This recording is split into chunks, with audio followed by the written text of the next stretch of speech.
Assalamualaikum warahmatullahi wabarakatuh. Saya Rafli Al-Fatihar dari kelas 4D dengan NIM 230901117. Yang pertama, saya akan menjelaskan apa itu Association Rule Mining. Association Rule Mining adalah metode untuk menemukan pola atau hubungan antara item dalam sebuah dataset transaksi. Teknik ini sering digunakan dalam market basket analysis untuk mengetahui produk apa saja yang sering dibeli bersama oleh pelanggan. Algoritma pertama yaitu adalah algoritma a priori. A priori bekerja dalam prinsip bahwa jika suatu item set adalah frekuen, maka semua subsetnya juga frekuen atau bisa disebut a priori property. Untuk langkah-langkahnya, pertama, menginisialisasi C1 ke L1, menghitung frekuensi tiap item tunggal satu item set, lalu pilih yang memenuhi minimum support.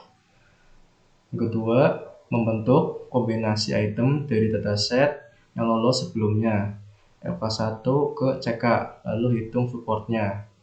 Yang ketiga adalah pruning atau menghapus kandidat yang tidak memenuhi minimum support. Yang keempat, iterasi, mengulangi proses untuk K sama dengan 2, 3, hingga tidak ada kandidat lagi. Yang kelima, membentuk aturan dari frekuensi item set buat aturan asosiasi yang memenuhi minimum confidence. Untuk codingannya seperti ini. Memanggil library terlebih dahulu dengan import pandas spd from mlextend preprocessing import transaction of encoder. Lalu ada juga untuk ini a priori, effect growth, decision rules, dan juga time.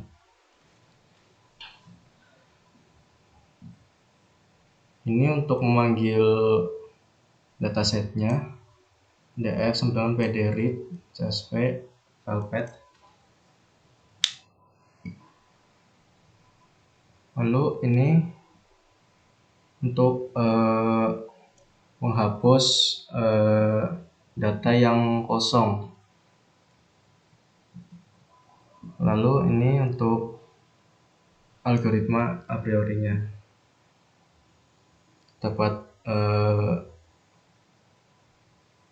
mendapatkan jumlah aturan 1310 dengan rata-rata lift 1,1646, waktu eksekusinya 0,0288 detik.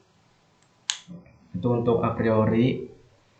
Selanjutnya algoritma effect growth. Effect growth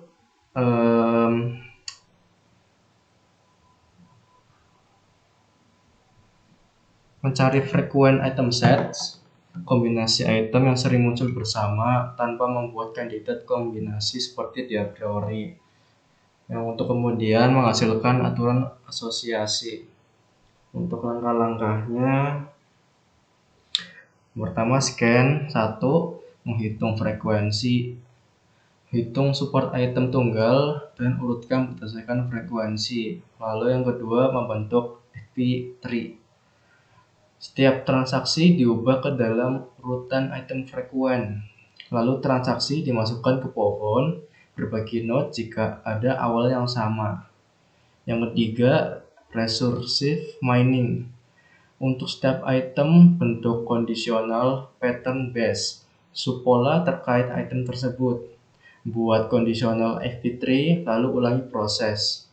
Yang keempat, pembentukan aturan sama seperti a priori, menggunakan frekuen item set untuk membuat aturan. Untuk source code-nya seperti ini. Memanggil library terlebih dahulu, lalu memanggil dataset. Ini untuk proses data, encoding. Lalu ini FP growth-nya, metodenya,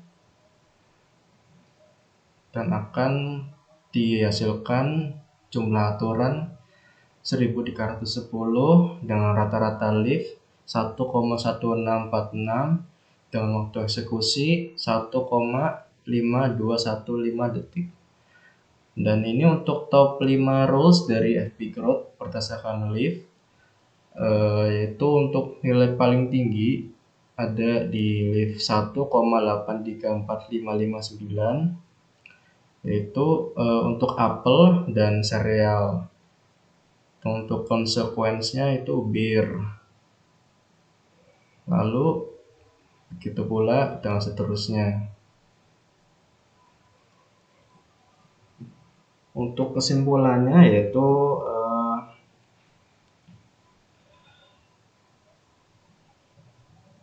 FP growth jauh lebih efisien daripada a priori untuk dataset yang saya gunakan, karena dataset yang saya gunakan itu retail atau dataset besar, sangat cocok untuk algoritma FP growth.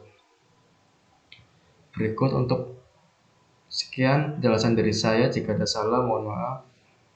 Wassalamualaikum warahmatullahi wabarakatuh.